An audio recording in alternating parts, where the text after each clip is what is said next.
we're back. Yeah, and this was a pretty bland one. Again, Yeah. it feels like a while since we watched a good one. I'm just gonna say it. I know. That's kind of why I changed what we're gonna watch next, just because we needed something that was a little more interested and actually something that I personally think it's good, but we'll get to that later. So we are gonna talk about The Seventh Brother. We're gonna attempt to talk about it because despite being like, how long is the movie? It's like an hour and 15 minutes. Not a lot really happens, but this is another film from Panomia, the Hungarian animation studio. The last episode we did was also by them. Oh my god, that explains so much! Holy crap. Oh, okay. The film was released in 1991 and directed by Tibur Hernandi and Geno Colati. Yeah, I think one of them went on to direct Felix the Cat movie as well, which I think I put on this recommendations. I'm pretty sure you did. We're going to get to that eventually. Also, you can skip the name of the co-producer because I don't even know how to pronounce that. Okay, let's see. As a theatrical release, The Seventh Brother began in theaters on September 7th, 1995 in Germany, and on April 4th, 1996 in Hungary. It didn't get a wide release. What a shock. In 1997, the film was released on home video in the United States by Feature Film for Families, and I was not prepared for the rabbit hole for this company. Let me tell you. See, one of the things, like I said, we have a Google document we share. I'm always really thankful when Jad is able to find more information, because I originally had nothing about this film, like absolutely nothing, but apparently he found some stuff out about feature families. So the company was founded by a devout Mormon. Oh geez. Forrest S. Baker III. His business model would be sell movies to families over the phone and ship them to, oh no, this sounds like one of those what are they called, multi-level marketing schemes. And ship them to their house. But the company found itself in hot water when people complained about how they were receiving nonstop calls from the companies. One former employee even alleged that the company told the telemarketers to use the Colombian shilling to get parents to buy the films. Yeah, like they were pressured by a telemarketer to say, "I say that I'd selling these movies to kids to keep them preoccupied and teach them wholesome values will help prevent them from becoming mass shooters." Oh my god. Yeah. That is awful. Okay. And despite being in legal hot water over potentially violating the FCCT Act and telemarketing safe rules, feature films for families continued to operate until 2011 when the FTC sued the company for making 60 million calls to phone numbers on the do not call registry. Oh my god. Yeah. Oh my god. Yeah, indeed. Okay, so the FCTC, that's like for companies, right? Federal Trade Commission, I think. Yeah. You do not want to get in trouble with them. So, okay, so here's what's happened. They found that they listened to customers about the business model. They claimed that all proceeds will go to the Coalition for Quality Children's Media to create a registry for kids' first movies and media for families, but evidence was discovered that the company and the co-defendants pocketed 93% of the profits. Oh my god. Yeah, they were fined for $500,000. That's a lot. So, thankfully, especially for a small distributor like this. Yeah, I was going to say that this, with the declining sales, was the final nail for the company. Thank God. What a sketchy company. Jesus. And there were two novelizations of the film, one in Germany, one in Hungarian. And the film would later get a sequel entitled Tiny Heroes in 1997. Oh, I am not looking forward to reviewing that. No, we're not watching that. Guys, this movie was boring. I had found it on YouTube, and it took me like maybe 3 days to fully watch the thing. Because it was just so boring. It's not interested. The characters are really dull.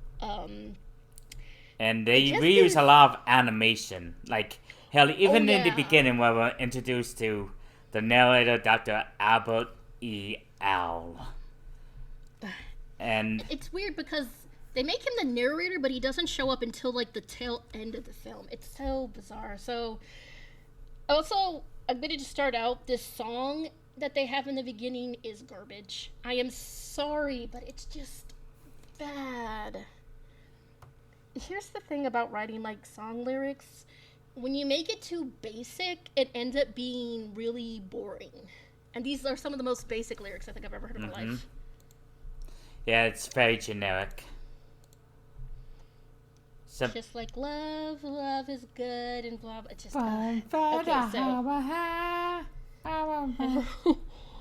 okay. So it focuses on this dog named Tiny. He's in a car with his owners. A little girl and his grandfather, I think.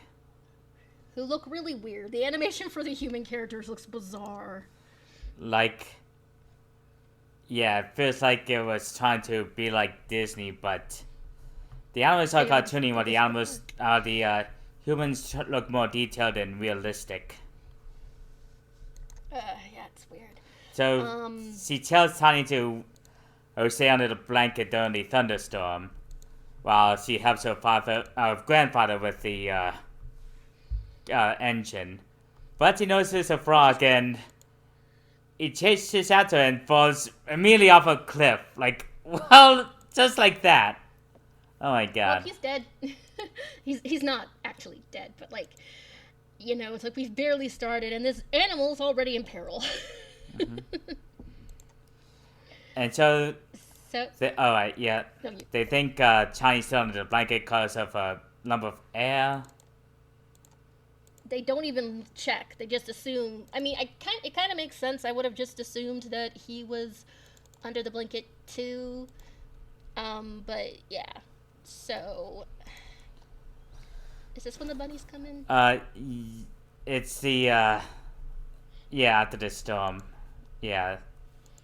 Oh no, we get that fucking owl just deliver an exposition again to the viewer in that recycled animation. Which gave me strong Dingo Pictures flashbacks, by the way.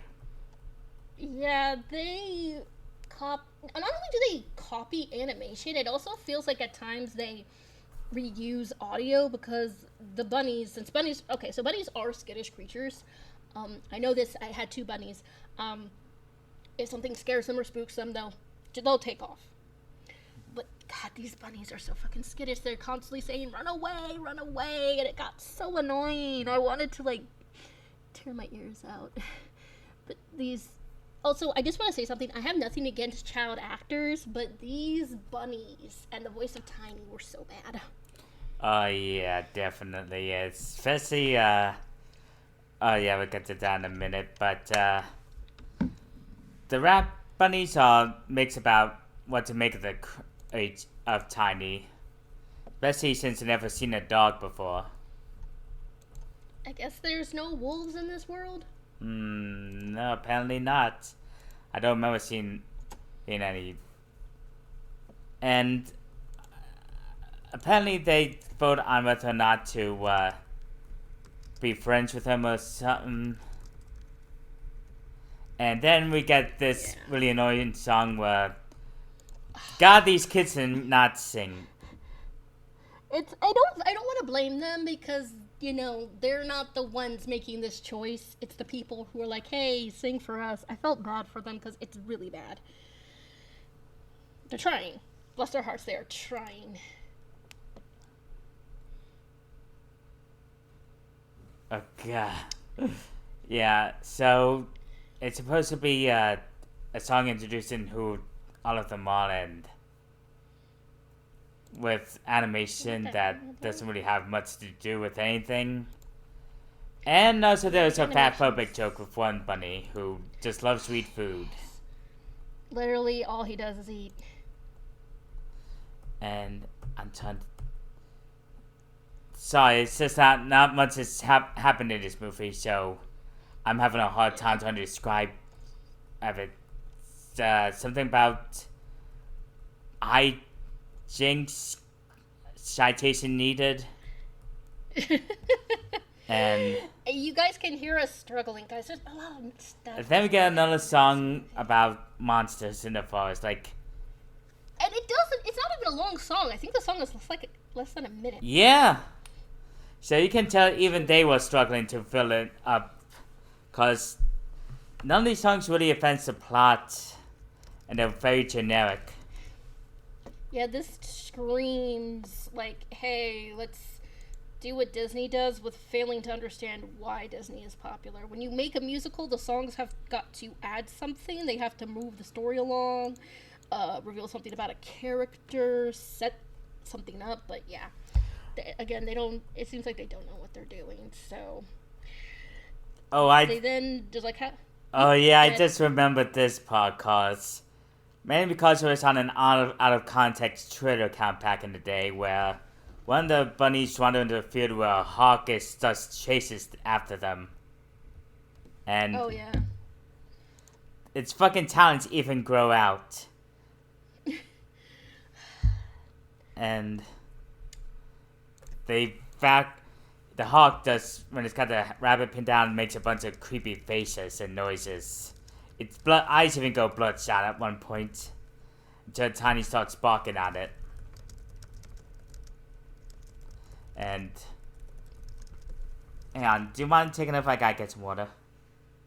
Yeah, no problem. I'm okay. So like after Tiny saves the rabbit, his name is John Cuthbert, but they call him JC. I don't know why they keep mentioning his name, because they don't call him that. They just call him JC. They decide, you know what? Let's bring him home to our parents, but let's like cover him in leaves so they don't realize he's a dog. Oh god. Again, this movie's really weird, yet also really boring.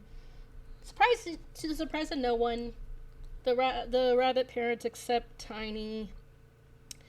Is this when that magpie comes in, that annoying bird?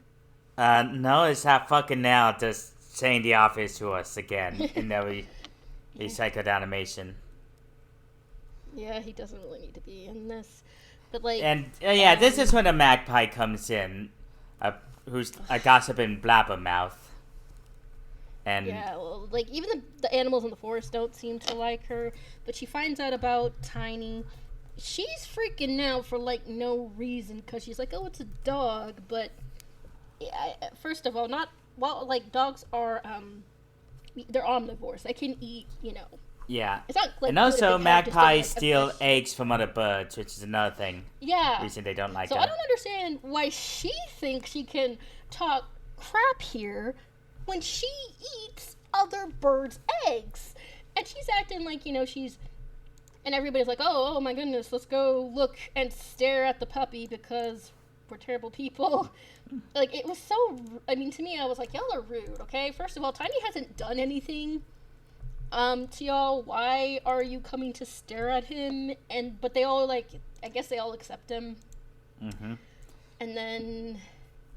Is this the part where the bunnies are, running away constantly? Yeah, Tiny gets little snippets of the other animals, and they just shout, run away, over and over again. And the kids are just, talking over each other. They reuse animation a lot in this scene. It was so annoying. And then we get another Go fucking ahead. song where it's supposed to be like a tearjerker, where they just repeat animation the entire sequence. Even scenes that haven't been shown in the film yet. They reuse the same scene of Tiny crying, three times? Four. And here's the thing. 4 times, yeah. They're don't you feel sad the puppy's crying? No, I don't feel sad that the puppy's crying. And I thought the Not song was really never gonna character. end. It went on for a while, too. Oh, yeah. And again, it's just not that good. I have nothing against the person who was, singing this song. They're probably trying to do their best, but then... Yeah, it went on for, 3 minutes. Is this where they... And then I think this is when their burrow floods? Yeah, we might as well just skip ahead to that part, because nothing else happens. Yeah, nothing really happens. It's not until bunnies live in burrows. There's a really bad storm and it starts to flood. And since this is Tiny's movie, he manages to save everybody. Yeah, by digging them out.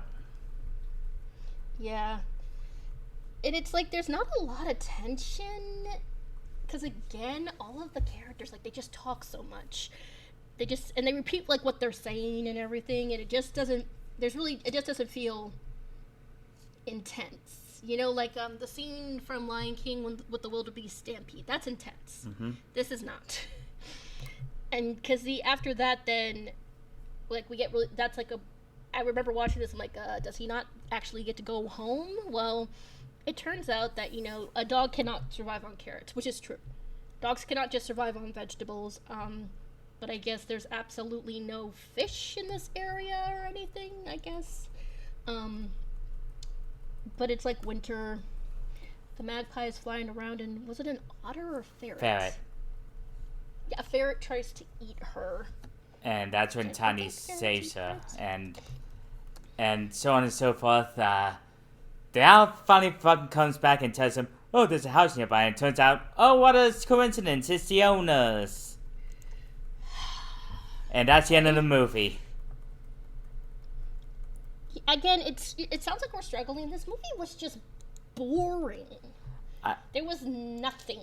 These characters are dull. The plot is really not really non-existent. It was non-existent. Yeah, and yeah, so you can tell they were talking as well because they kept using animation and almost as bad as Hanna-Barbera. So here's the thing. Hugo the Hippo was weird, but out of all the films that we have reviewed from Panomia, I think I liked Hugo the Hippo the most just because I felt like that one was the most creative. Oh yeah, it was trippy. Trying.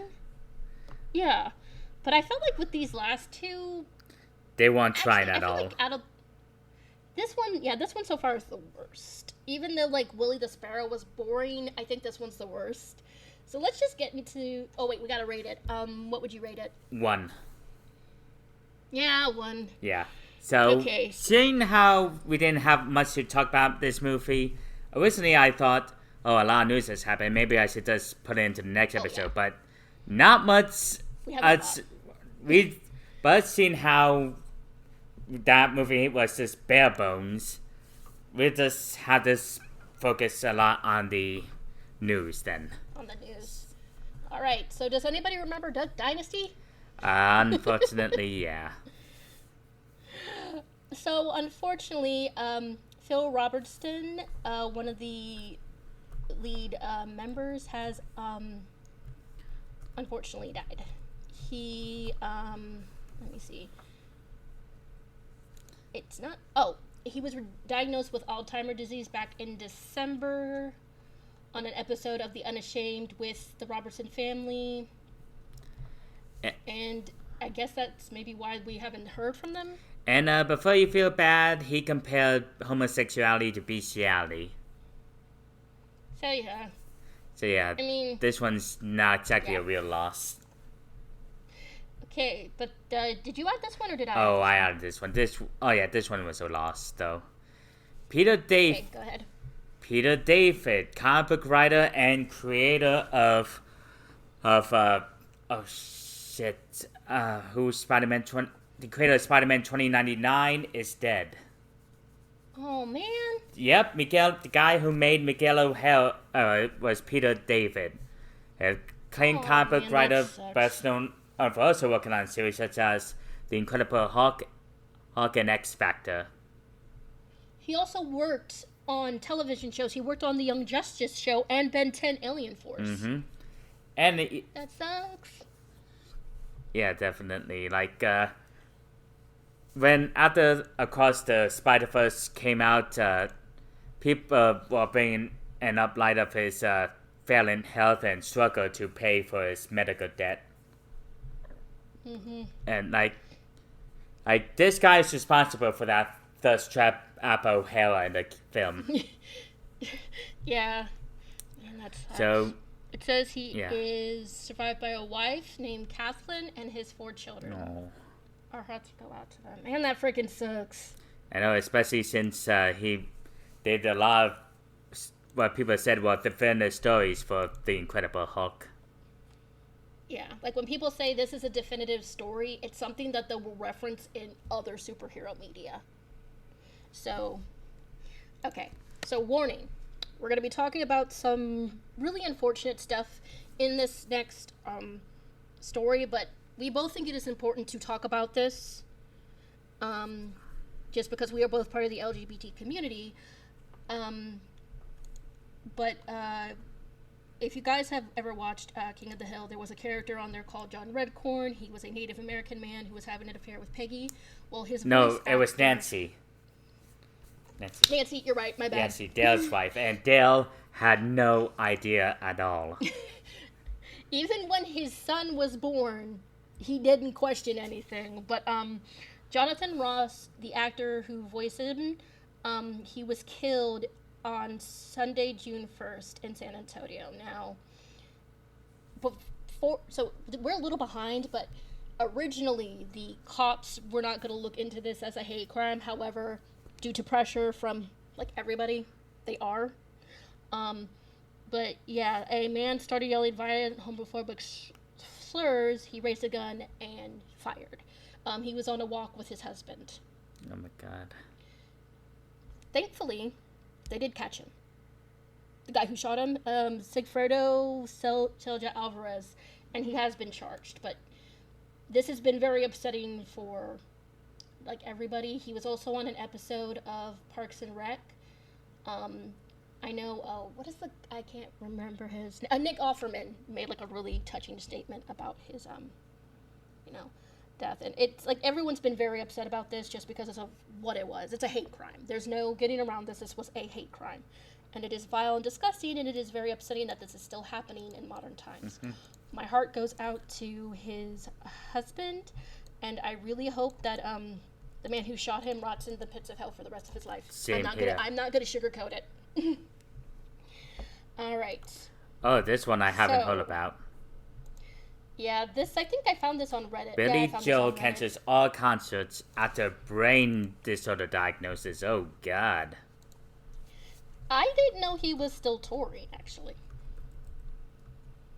Yeah. Hang on, it's not behind a paywall.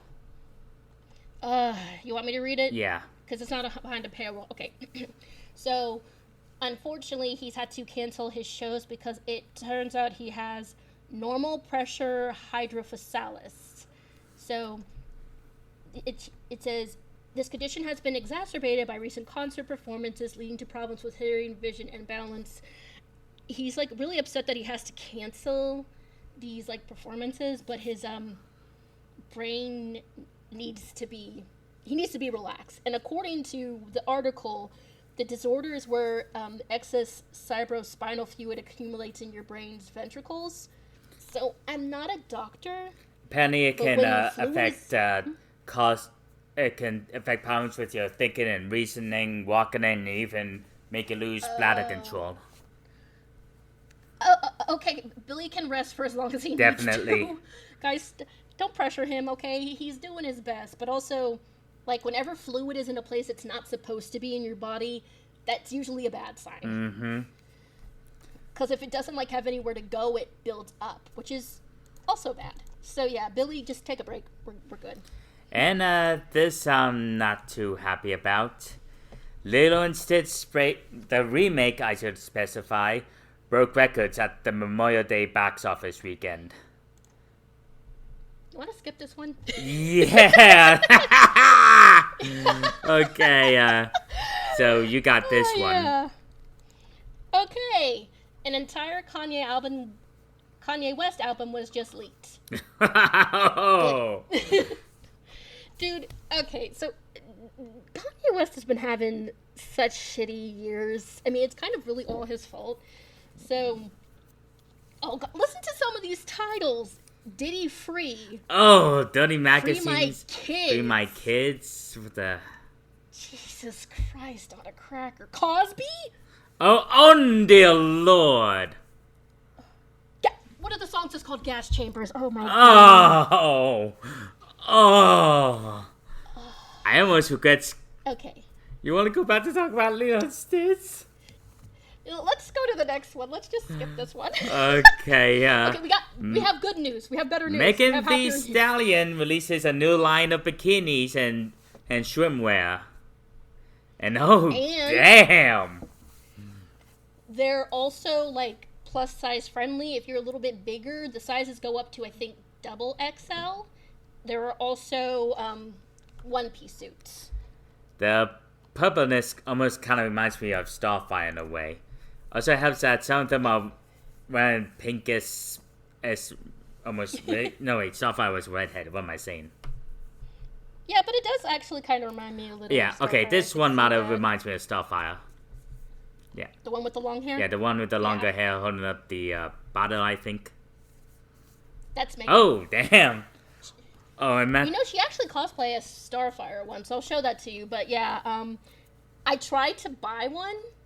It's already sold out at Walmart. Wow. Yeah, so I'm waiting for a restock. But I hope you get one soon. I do like that. Thanks. I'm glad she didn't just do bikinis because I can't really wear bikinis. And like the other stuff looks really cute. But like I said, it's already sold out. So if you guys want some, you're gonna have to wait. Oh, you added this. Oh yeah, teaser trailer for Zootopia 2. Yeah. I'm watching it right now. It's hamsters on a little, what's it called? Electric keyboard. Electric keyboard, yeah. And they're dressed like, the people from Devo. Let's see.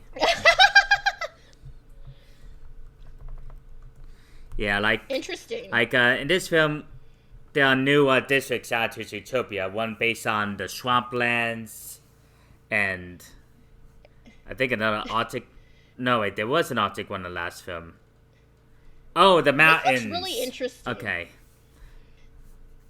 It looks like they're trying to protect a snake. Yeah. Yeah, like a new snake character. Who is apparently the first non-mammal resident of Zootopia. And his name is Gary the Snake, and he's voiced by Kei Hua Kwan. Did I pronounce that right? Oh. I think you are. Okay, you know what? I'm actually kind of excited for this. Yeah, because... That's just coming there out were November this year. Because there were no reptiles in the last film at all. Yeah, you're right. You know what? I didn't notice that until you mentioned that. Mm-hmm. Okay, so this is something I found that I really want to watch. I just thought it was interesting to talk about. It's called K-pop Demon Hunter. Oh! And I think these animators worked on Into the Spider-Verse. Yeah, it's Sony Animation. Something. Yeah, it's going to be on Netflix, and it looks really good. I'm like, why the heck did they just put this on Netflix? Because, like Spider-Verse, it's very... What's the word I'm looking for? It pops. Like, everything just sort of pops, and the movement is very fluid. I also love K-pop. I guess Sony Netflix offered them the most money. Probably.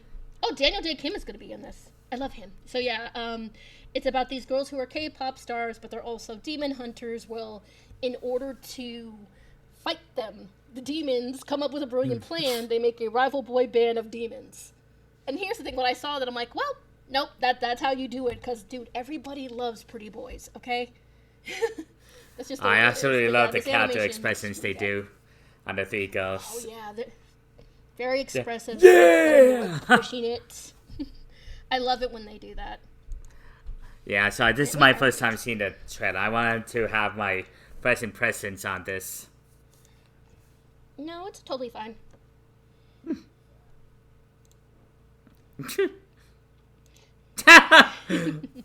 Oh god, some of these facial gags are great. I know. I love it when they, like, one of the things, I know people like, 3D animation. I do like it when 3D animation tries to push what they can do, and I like it when they make characters that are expressive. Like, I know some people give the Despicable Me movies some crap, but I think that the animators do a great job with the expressions and the character designs. Yeah, like, I'm really excited about this one. I'm surprised it's not getting a theatrical release. I guess Sony's kind of run around with a chicken with its head cut off with all the comic book adaptation flopping they've done. Probably. So we are, like I said, we are a little late. So, but we're still going to talk about this. Oh yeah, this is old news by the time I'm at. But Ultron is added to Marvel Rivals as a playable character. And he looks really cool. Yeah, he's a strategist, so he's a support character, surprisingly. Like, he has a continuous long-range beam that continues to do damage. It's in bursts. It's like, the longer it fires, the more damage it does, but... Oh, I see. And he also does healing drones. Like, you put a drone on an enemy, it not only regenerates their health, but also any allies in the same area as them also heals. And he also has a shield that he can use to deploy on teammates to protect them. And his ultimate fires rapid shots of beams that both heals allies and damages opponents. And then, on top of that, he can fly, making him the first flying support character. Oh, cool. That's exciting. And first, I always let Jad talk about Marvel Rivals because I don't know anything about it. And also he has a team-up move with Iron Man, where if you're on the same team as Iron Man, he can use his Unibeam as well. That makes sense, because Tony technically did create him. Alright. So, Eyes of Wakanda first look. Creator sets up a giant spy espionage story that reverberates through time. Yeah, so this is an animated miniseries anthology that focuses on Wakandan warriors trying to take back, I believe, their artifacts throughout different periods of history. So each episode focuses on different characters in a different time period. And so we get to see Wakanda throughout the ages. Oh, that is going to be so cool. Yeah. It's going to be awesome. I really like the art that I'm seeing so far. And also, I like that, we're getting more stuff about Wakanda. Like ever since Black Panther did so well, we started getting more stuff in regards to the lore, the history of the characters and stuff like that. So let me see. Student history, longtime fan. Todd Harris is a storyboard artist. He had a vision. So this is going to be on Disney Plus, of course. I would so get Disney Plus again just for this, because this looks amazing. Yeah, he created this show, and it's Ryan Coogler is an executive producer on this. I mean, that makes sense considering he also signed a long-term deal with Disney. I mean, I think the thing is like at this point, everyone in Hollywood is like, let Ryan do whatever he wants. Because he also developed the show. Of course. Mm-hmm. All right, but now we have some sad news. The EA has canceled the Black Panther game. We can't have nice things ever. Oh, and on top of that, it's closing the developer that made it. No. I mean, the studio opened up back. Why is the game industry doing this? Like, Cliffhanger Games opened up in 2023, but now it's shut down. So it was only open for 2 years? Yeah, and it didn't release a single game on that timeline. See, this is why I don't trust EA. There's always something going on with them. Yeah, right, more layoffs. Yeah, this has been part of a massive layoff by EA. Like, they laid off last year they laid off 700 different people. And it said it wasn't sure whether or not it would invest in license games anymore. Depressing. All these big AAA publishers, they're on fire right now.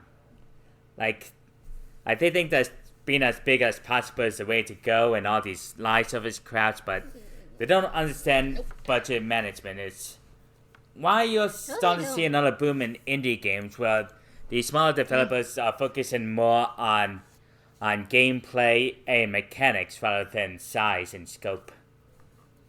Yeah, and story, and giving the like games a unique look. A lot of them also focus a lot like on the like soundtrack. Like so many indie games have such fantastic soundtracks. This is also kind of why I stick to indie games. But okay, now we do have some good news. King of the Hill Revival is coming out this year, August 4th. I just watched the little and the new intro sequence. Yeah, it's a new intro. Yes, I watched the intro and I really liked it. I love seeing everyone all grown up, like Peggy and like Hank are much older. Hank's.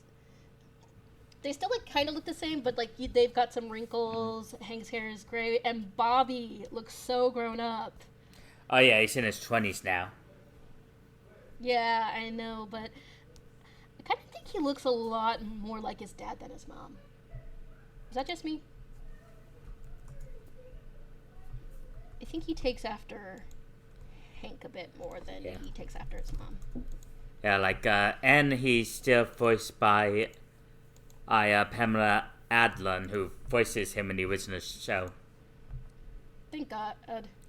Yeah, I'm looking forward to this. And Me too. Oh, something else I'm looking forward to as well.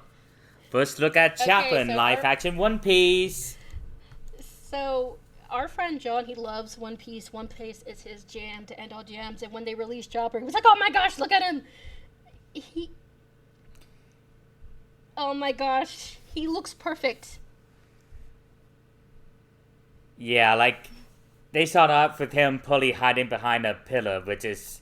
It's a run gag in the manga where he tries to hide, but he does so poorly. He's so cute. See, he looks realistic, but it's not, like, terrifying. And I'm trying to remember who voices him. Like, they actually got someone prominent to voice him in the show. Hang on, let's see. Dude, I can't get... Michaela Hoover, I believe is... I'm not sure that's how you pronounce it. He looks so cute. And, oh my God. I know a lot of people were worried about how he was going to look like, because when it comes to making, like, realistic animal characters, they either look really static. Oh. But Chopper is very expressive. Oh, Hoover was in a lot of James Gunn productions, like, she voiced Flora the Rabbit in Gone to the Galaxy Volume 3, and she plays Cat Krantz in the upcoming Superman movie. Oh, okay. So she has experience as both an actress and a voice actor. Okay. I'm looking forward to this then. And, I mean, he looks so cute. How the hell could I not be excited? And something else for you to look forward to. You got it. Our Five Nights at Freddy's is coming to Universal Horror Nights. I'm so excited. I can't wait. I'm dragging my fiance to Orlando. Yeah, I wouldn't blame you. Like, they're not saying specifically what they're doing with Five Nights at Freddy's at the event. They're just saying it's going to be there. I mean, with how the first movie by Blumhouse Productions was a big hit, and the second movie's on its way later this year, it should be no surprise. Yep. Oh, gosh. I can't wait. Yes, I'm old, but I still love Five Nights at Freddy's. I just love animatronics. But it makes sense because, I mean... Universal just made the movie.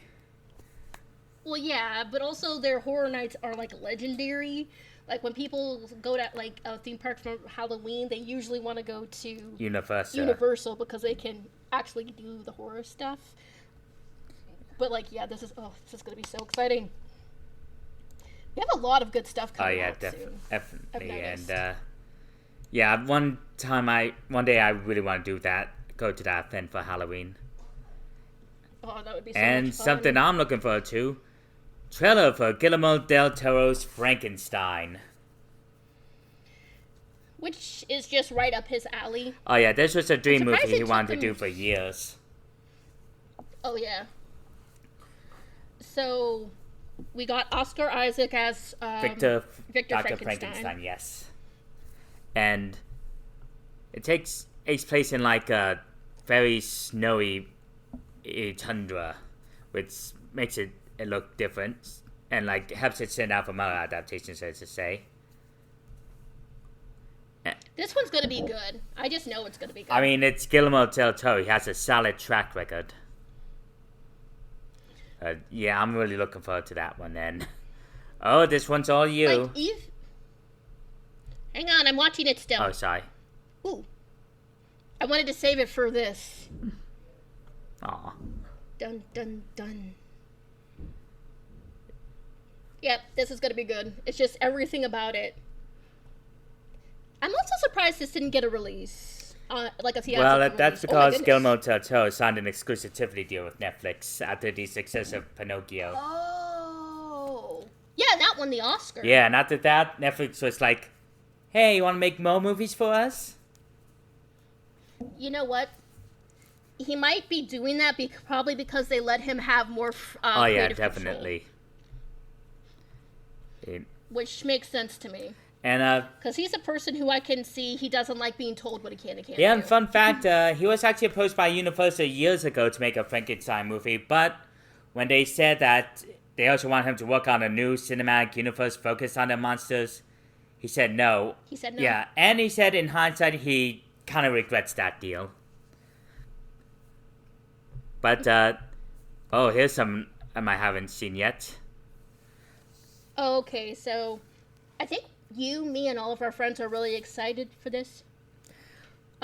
Wicked for Good, because we all loved the first Wicked. I've been excited for the second movie, because I've seen the musical.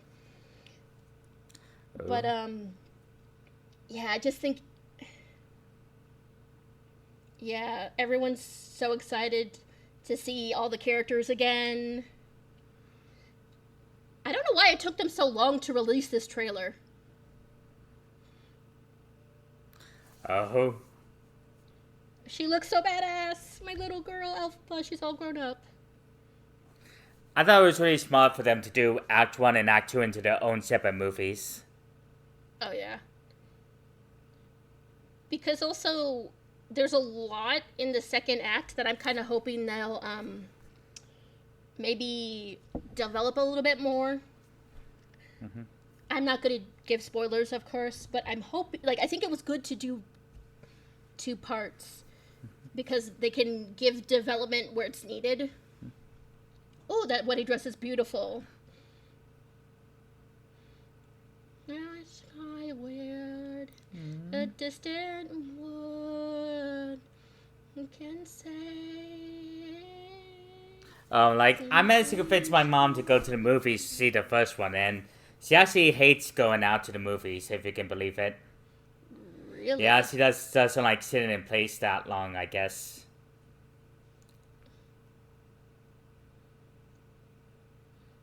Oh. Man, I can't wait. I know I'm gonna cry.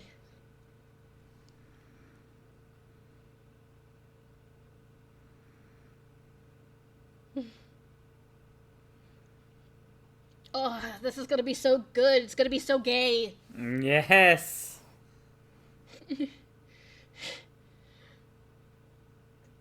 know there are people who are trying to say that it's not gay. Oh my god, seriously? Yeah. Elphaba kissed Glinda in the book. She had to leave, so she gave Glinda a kiss, because Glinda was like, please don't go, but yeah, they kissed in the book. Suck on it, conservatives. Oh, I think I've heard about this. First Light trailer for 007. Oh yeah. Apparently this is supposed to be like a prequel to the 007 franchise. About how James Bond owned the title 007. Oh, so like way before the... Okay. This is gonna be interesting. Because if memory serves me correctly... Let me see. James Bond, I think, was based off books. Let me see. I'm gonna check. By Ian Fleming, yes. So originally James Bond started off as a book. But his popularity skyrocketed, I think, with the films. Oh, definitely.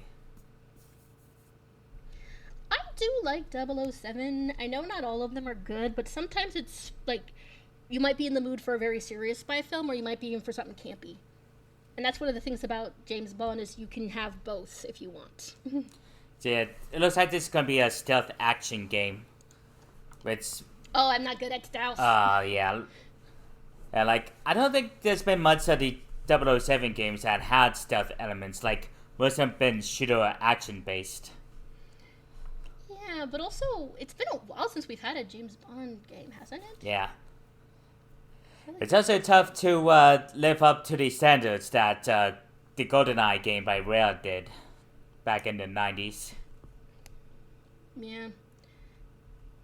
This is interesting. Somebody in the comments said, giving Bond his cheek scar from the novels is a nice touch. Oh, wow. Oh, I didn't know he had a scar in the novels. I have yet to read any of the James Bond books. So yeah, I'll be Guys, that one. My list of books to read is just as long as my list of movies and shows to watch. Okay, you gotta cut me some slack. Okay, now fair warning for this one. You might want to turn the closed captions on. What am I saying? You're gonna want to turn the closed captions on.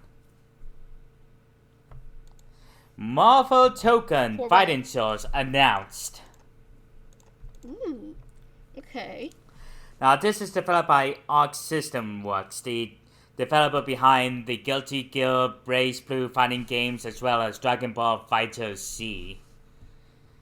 Okay. And this... Why do we keep doing this? Mm-hmm. Do you really think it's enough against my cutting-edge tech? And they're making a tag team Marvel fighting game, since Capcom screwed the pooch. Dude, I really like these designs. Oh yeah, Marvel let Arc System Works have a lot of creative control. Like they originally turned in a design of Tony Stark looking like he did in the comics, and they noticed Marvel didn't look all that impressed, and they asked what was wrong, and Marvel said, well, how would you guys redesign Iron Man if you were allowed to? And they came up with the design of Tony's Iron Man with his suit, taking a lot of inspiration from Japanese media and character design philosophy, and they said, oh yes, definitely, we want characters like this. They're adding Ghost Rider! Oh yeah. Dude, I love him. That is so, he looks so cool. Oh, definitely. He's always badass. Dr. Doom! And Dr. Doom. He looks so cool. Oh my gosh. I'm not even a fan of fighting games, but I want to play this. And have you gotten to the Queen yet? Storm! Yeah! Oh, I love her. One of my favorite things is that Dr. Doom has asked Storm to marry him multiple times. Because he's out of everybody in this universe, you're the only one who's even worthy of being a queen. And she's just yeah, I know. It's Doom is many things, but he recognizes a queen.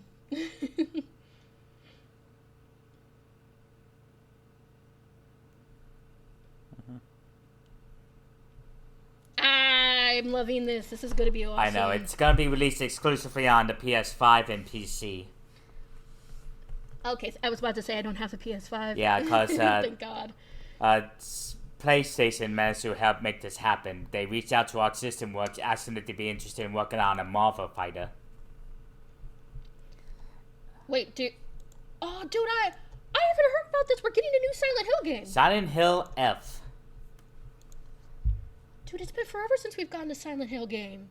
Especially since Konami doesn't really make games anymore. Hang on, when was the last Silent Hill game? I gotta check. My fiance's gonna be so happy. Yeah, this takes place in Japan in the 1960s. My fiance loves Silent Hill. I got him a what is it called? A police badge that says Raccoon City. Oh, Raccoon City. No, that's Resident Evil. Oh, I'm dumb. I'm so sorry. He still does like Resident Evil. Yeah. But also, the thing about, Japan is Japan has a lot of, spirits and mythology that are extremely creepy. And, a lot of really good horror stories. So I'm not surprised they set it in Japan. This is such a perfect setting for a Silent Hill game. Yeah. Like, also, Japanese horror just hits different. The last game we got was a remake of the second game last year. That was in... Does that one really count? Not really, hang on.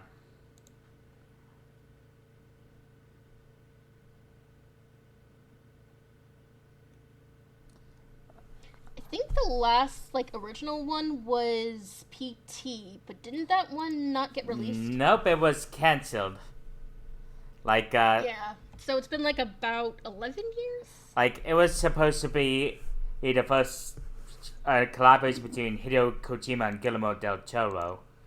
Like, it was supposed to be Kojima's first ever horror game, but then Konami just decided, we're not gonna make games anymore. Let's just license our stuff. Why? Oh my god. Big companies drive me nuts. Oh, they always screwed over Kojima. Like, they made Kojima made the first Metal Gear on a specific type of computers back in the 80s. But then Konami made a NES port that was really bad. And then they just made a straight up sequel without telling Kojima about it with an entirely different team. Of course. See, this is why nobody likes you, Konami. Yeah, like, this looks really creepy. Like, I don't really know much about the Silent Hill games, but, See, I'm trying to buy all the Silent Hill games so I can play them in order, because I don't like doing things out of order. Okay, but we have some more good news. We are getting another Metal Gear game. This is Metal Gear Solid Delta Snake Yeah, it's a remake of the third Metal Gear Solid game, Snake Eater, which was released back on the PS2. Dude, this looks really good. Oh yeah, definitely. Holy crap. My fiance will also be excited about this. I've watched him play Metal Gear. Oh yeah, like, Snake Eater had snakes sneaking around in a tropical jungle environment. So not only does he have to replenish his health and stamina by hunting and killing animals, but also change up his gear and camouflage in order to blend into different surroundings. Okay. It looks great. So now this I don't think I've heard of. It's called Romeo is Dead. Wait, actually that name sounds familiar. Oh yeah, did you miss the final part of that trailer where they had brought back the Ape Escape minigame? Really? Oh man. Get back to the open up the video and go to the minute and 1 second mark. Minute 1 second? Mm-hmm. Yep, this was a bonus mode in the original Snake Eater. It just had snakes sneaking around the jungle, hunting and catching the monkeys from Ape Escape. It was so random and out there, but everyone loved it. Dude, that's funny because they don't look any different. It's just the apes from Ape Escape. Yeah, and they really class in the realistic world of this game. That's hilarious. Oh yeah, and this one... Okay, now we can go to the next one. Romeo is a Dead Man announced. It's... So it looks like this is a murder mystery? Nope, you'll see. Oh my goodness. Is that a zombie? Wait, what? Dead Gear life support system? Oh my goodness. His face? Oh, his face! Yeah. Oh, I was looking forward to hearing what your reaction to this one would be. It got really weird. Really fast. It's from, let's see. It's from Grasshopper Manufacturing. They developed Killer 7 and No More Heroes. Interesting. And this one is just as weird and as anime as those past games. Well, you know I'm already interested. Your girl loves anime. It looks like it's gonna be an action hack and slash, like Devil May Cry or Bayonetta. Mix of swords and gunplay. I'll have to call my fiance to help me. And if something gets too hard for me, I'll be like, "Hey, baby, can you come to me?" That includes video games. Yeah, it is. And it also can look really, really gory and bloody. Oh, yeah. This reminds me a little of a Chainsaw Lollipop. Well, it's the same genre. Yeah. Yeah, like, this looks like fun. This looks fun. Dude, I'm sorry, people, it's like, you're such a nerd. I know, but I love it when, like, game developers take inspiration from anime. It's chef kiss. I love it. Oh, this is gonna be fun. Okay, next is trailer for Alien Earth. Oh, yes, that Hulu show. I totally forgot about this, yeah. 4, 2, 1. I know I keep mentioning my fiance, but my fiance loves Alien. Of course. It's like his favorite like live action movie. Yeah, like Aliens has a really devout following. Mm-hmm. Not to mention, I think the Xenomorph Queen is one of the best like movie monsters ever created. Yeah, and it's come as no surprise after the Fox buyout, Disney wants to go all in on Alien. I mean, they'd be stupid not to. Mm-hmm. Like, Alien is, I think, probably one of the most well-regarded, like, horror franchises. Mm-hmm. Yeah, and this one looks like it's gonna be the alien invasion coming to Earth. Oh, God. And see, from what it looks like, they're not, humans fighting them. They're, like, synthetic.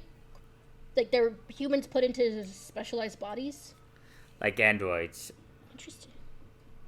Interesting. From Noah Hall. Noah Hall.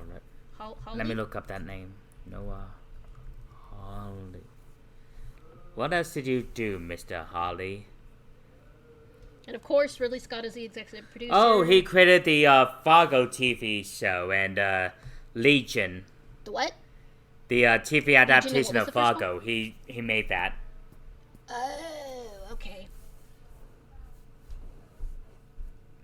Oh, are we gonna see her? Are we gonna see the queen? You're gonna eat. She gonna eat you, boy. Yeah, I'm also glad they started to bring the Alien Queen back to its horror roots. So I love the queen, and it's like I see her eat a human. I'm like, you're doing so well, boo boo. You can't fix her. Yes, I can, or I can make her worse. Come to FX and Hulu on Disney Plus. Nice. Okay. Now, this I actually think is really, really cool. And it kind of makes sense, but Fallout is getting a haunted house for the Halloween Horror Nights of 2025, which actually makes a lot of sense. Like, it's not a horror game technically, But it takes place in a pretty nihilistic and dark world. Like, yeah, super dystopian. Like, you got the radiation caused roaches to grow big to the point where they hunt humans now. And you also got ghouls, which are people ravaged by the effects of nuclear fallout and radiation. And they look creepy. Not to mention a whole bunch of other creepy beasts. So, yeah, this makes sense. And it seems like you're going to follow Lucy. Like, she's going to sort of be the guide. Yeah, this is going to... You go in and Lucy's the one leading you. Yeah, this is going to be based off the show on Prime Video. Oh. I need to finish that. Oh, yeah, I'm about but yeah. 2 episodes in myself. Oh, do you like it? Oh, yeah, definitely so far. And the second season's coming later this year. I know! Oh, I know you're excited about this. Because you love Mortal Kombat, the Legacy Collection announced, which I say, it's about damn time! Like, co-creator Ed Boon himself has even actually tried to get these games into available to a modern audience in some way. Like, I wonder why it took so long. They actually, Oh, you know what? Right. Yeah. That's probably that, and he even tried twice to do a remake, to a remaster of the original trilogy, but for whatever reason, Warner Brothers management and just said no. Yeah. But see, I think with the success of the latest Mortal Kombat game, they're like, just give him whatever he needs.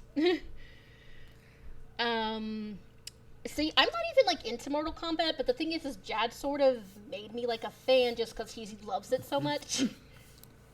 I've noticed that happens. Like, somebody will be very passionate about something, that gets me into something. Yeah, it's part of the original arcade games. Like, the first 4 games, with Dude, that's even awesome. concert parts of them.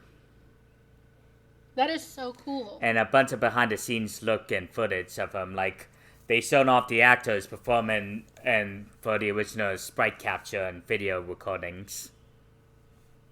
See, this is really cool because, like, a lot of video game people weren't alive or, like, able to go to video arcades when they were younger. So now they get to experience, you know, this piece of history. I think that's really cool. Yeah, arcades, they're basically a dead breed in America. They still thrive in Japan, though. And, So, I'm excited about this, because I love Scott Pilgrim. yeah, Scott Pilgrim EX So- announced. Yep. And it looks like it's going to be, sorry. This looks like an original concept. Like, I think it's going to be a sequel to the anime Scott Pilgrim Takes Off. oh, I need to watch that Same too. here. Again, I am very behind. And it's But dude, I'm so happy Scott And Pilgrim's it's still around. developed by Tribute Games, and they actually... Yeah, let's see. Oh yeah, Tribute Games is made up of a bunch of former Ubisoft employees who actually made the first Scott Pilgrim game. And they left... It looks like this is going to be very in theme with. Oh, definitely. What's it called? Like the comic and like the movie and the show, because the guy who made it is also going to be involved. Yeah, He's probably rich, isn't he? oh, I'd be surprised if he wasn't. Yeah. Because there was the movie, the live action one, then there was a television show. The mangas were bestsellers. I think they still have the mangas in stores. And they've also been colorized So, as yeah. well. Yeah, he's probably rich. Okay, so let's see. Then we get, what is this? RGG's Project Century is called Stranger Than Heaven. Suryaga Kotaku Studios, the best known as the minds behind the Yakuza and Like a Dragon franchise. They teased that they were working on an original project. It's Yeah, didn't we see this? Didn't we see that teaser at the video game awards? Or was that yeah, it was months ago. Oh, and they only Yeah. called it Project Century, but now they reveal its real name, Stranger Than Heaven. its official titles? Wow, that looks beautiful. And it takes place in 1943 Japan. Ooh. I love that all their games take place like in different parts of Japan, because it's just, I like learning about history, and I think that, you know, video games are a way you can learn about it. So I like seeing what Japan looked like back in the day, and then you see stuff that sort of prevails, like, you know, it's the same like with watching a movie that was made in the 80s or something. Yeah, and this looks like reminds me of the earlier Yakuza games. Oh yeah, same. Like recently, for those who don't know, oh, Daijo.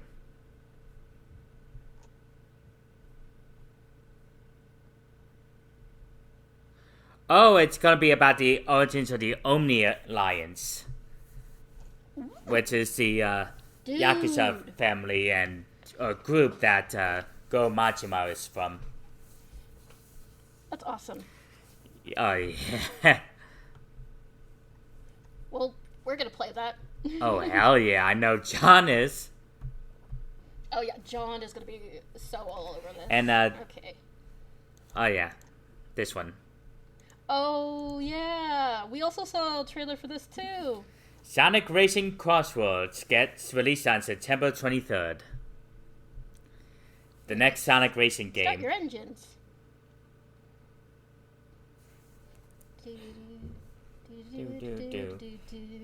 So not only do you play a bunch of Sonic characters, but they also got a wide variety of vehicles, from karts racing cars to hoverboards. Ooh, that'll be fun. And And beyond. Hatsune Miku's a guest character. And yeah, Ichiban Katsuga from Like a Dragon. I love him so much. Oh, it's your boy! Yep, Joker from Persona 5. I almost called him Phantom. Because isn't his group called the Phantom Thieves? So I sometimes get confused, like, no, it's Joker, not Phantom.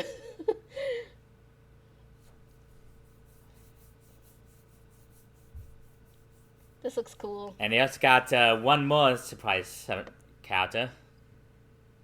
Oh, they do? You'll see soon. Oh, it's a Kraken. Is that Steve? Yep. Oh, you can play as Steve, Alex, or Creeper. Cool. See, I still haven't played Minecraft, but that's really, really cool. And I bet, like, Minecraft got popular again because of the movie. So I know people are going to be all over that.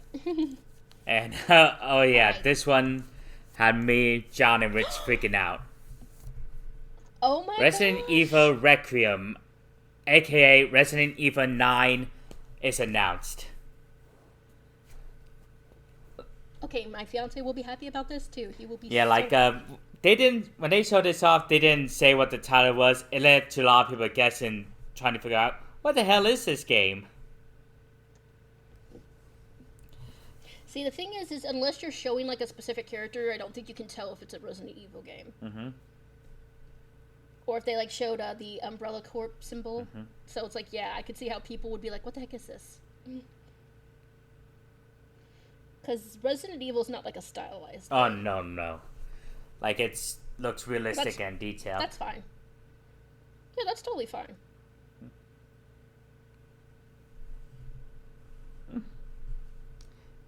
Yeah, so we're still watching the trailer. Man, she's got a messy area. Mm-hmm. Oh, we gotta show how clumsy she is.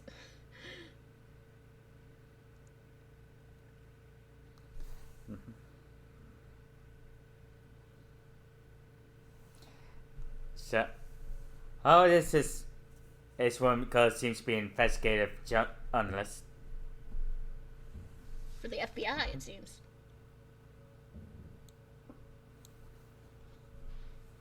Ooh, and she's a technical analyst.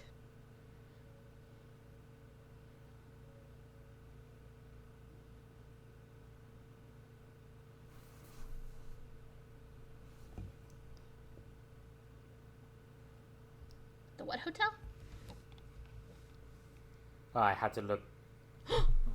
Her mother was murdered. Oh no.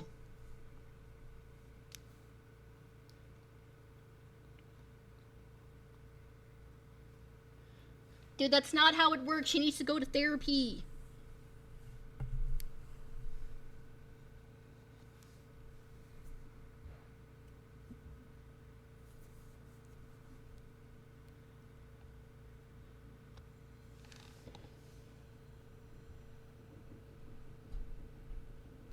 Oh. Yeah, looks creepy, doesn't Creepy it? vibes. Just what I like. Wow. They're coming. Who's coming? Every Resident Evil game has to have a creepy man. No, stay away from her. Oh, and this is what made people speculate that this was a Resident Evil game, like Raccoon City post-nuclear bomb. Like, that's remnants of the Raccoon City Police Department. Oh my gosh. Oh, what was that? Ah! Scary! You need to brush your teeth. Yeah! Weird. Now that's how you would feel a game. More fans. are eating Yeah, good. like the cube who briefly turned into a 9. Like, that was amazing. Clever. We are eating so good. And, yes, as proof in point, She-Hulk and Rocket Raccoon will be playable characters in Marvel Cosmic Invasion. They made him chibi. Oh, yeah. And I love how they kept She-Hulk buff. Yes, thank God. You see this, MCU? This is how you design She-Hulk. It's not that hard. She's got to be buff. She's a Hulk's cousin, I think? Cousin, yes. If I remember correctly. Yeah, cousin. I love this art style.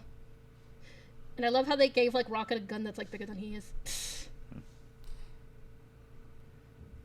Oh, this is gonna be awesome. Cosmic Invasion. Also made by Tribute Games, who are making that upcoming Scott Pilgrim game. Okay, so our friend Luffy is gonna be happy about this. They love Invincible. Yeah. Looks like Invincible's getting a video game. Invincible Called versus. Invincible versus. Yeah, and. Oh God! Oh, you got to the gore. Yes! Oh my goodness! I mean, I shouldn't be surprised.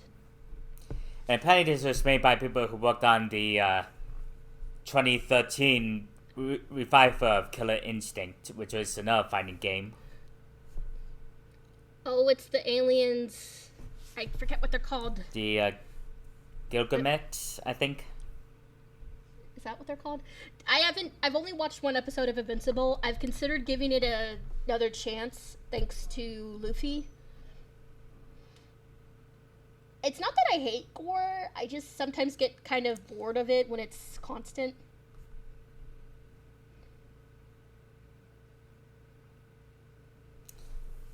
Wait, isn't his dad dead? Nope. Oh.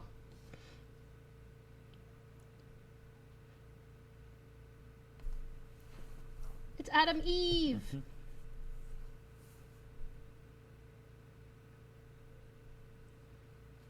You tell him, Mark. Kick your dad's ass. Here comes the gameplay. Oh, wow.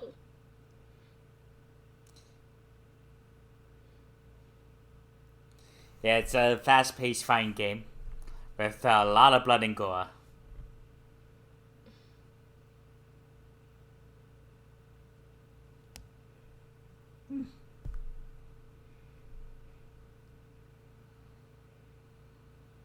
Let's do this.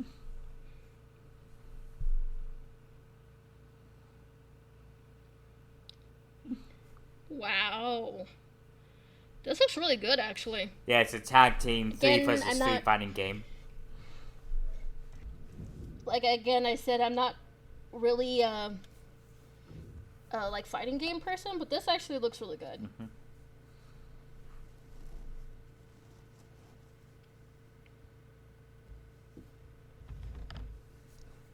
I can't wait to tell Luffy. They're gonna be so happy. John already told them. And our final piece of news, it's a big one. You want to read it? Remake of Persona 4 is in development. Woo! Yeah, so far I only played 5 and the remake of 3 Reload. And this one's gonna be called Persona 4 Revival. Well, you guys could then play this for Super bonus round? Super Hell bonus yeah. round. All the backgrounds look amazing. Yeah, they do. I know they're gonna still have that cel-shaded anime art style, or... We'll see. Alrighty, so all that's left is I guess for recommendations. And so I think should we just both say yeah, what we they both are? recommended the Since we're first same thing. things. Like, okay, So we do which one? First? Lilo and Stitch, the original, might I add. The original, the one from 2002, not this live action bullcrap.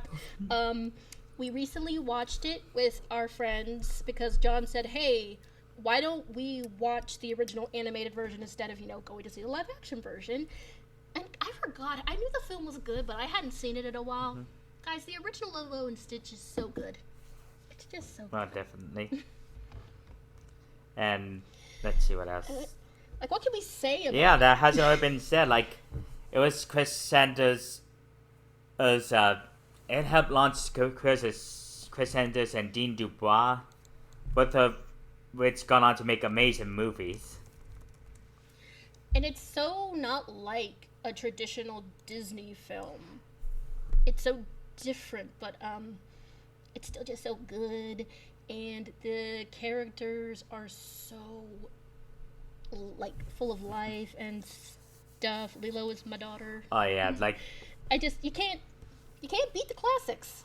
Oh yeah, and I forgot how good it was. Like how some of the stuff went over my head, like the commentary on the colonization of Hawaii and Lilo being potentially on the spectrum. Mm-hmm. Oh yeah, that stuff that went over my head as a kid. We even watched the deleted scenes, and we were commenting about how we thought the scenes were best not to be in them. Like, one of them was a little too mean-spirited. It's like, yeah, I'm glad they left that out. But we had such a blast. And then I finally got to see Thunderbolts. Oh, yay! Finally. And, guys, this one was really good. I was so shocked. I'm like, what the heck? This is fantastic. And see, I haven't seen Black Widow, and I haven't watched Hawkeye. I did watch the Falcon. Yeah, that's pretty much the only other thing you need to watch in order to get this one, I feel. So, I wasn't as lost as I thought I was going to be, because this movie does a really good job of, explaining stuff and everything, and I see, and also, I'm a sucker for characters who have made mistakes, have troubled past, but they still try to do the right thing. And that's this movie in a nutshell. Yeah, and this is great. They realize that they are not, what's the word? They realize they're we're not Captain America, we're not Iron Man. We're not the Avengers. Traditional heroes. Also, Julia Louis-Dreyfus is she's not really the main villain, but she's a villain. Dude, she's so good in this. Oh yeah, he has a ruthless she's a ruthless businesswoman. Yes, and you hate her so much. She is so despicable. But also the guy who plays the character Bob, that is the character's name. Okay, don't at me. That's literally his name. I was like, this guy is good. I didn't know who he was, but I'm like, he looks familiar. It's Lewis Pullman. His dad is Bill Pullman. Oh, wow. From Wyatt Earp, Independence Day, Spaceballs. Because I was like, this guy looks familiar. And I'm like, oh, that. But he apparently got his dad's acting talent. Yeah, because he did really good. And we also got to see Bucky return. And that was good. Yes. And honestly... And the Red Guardian was just a hilarious character. Oh God, he's so funny. Because there's this part where it's Natasha, Ava, and Walker. They're in the desert. And see, the Red Guardian's kind of down on his luck. He's doing a limousine driving business.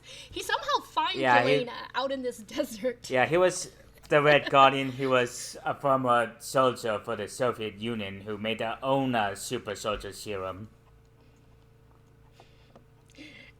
And they're like, who the heck is that? And Elena's like, oh no. And he gets out of the car, he's like, Elena, it's your dad. And it's just, he's a really funny character, but he doesn't grate on your nerves. He's the perfect comic relief because he's also serious when it needs to be. David Arbor did, everybody did a really good job. So it's and I was like, you know what? I hate to admit it, but I'm kind of excited for the next Avengers movie. I'm being cautious, but I am excited. Especially since, I won't spoil it. But let's just say they really tie into the Avengers in a way. Mm-hmm.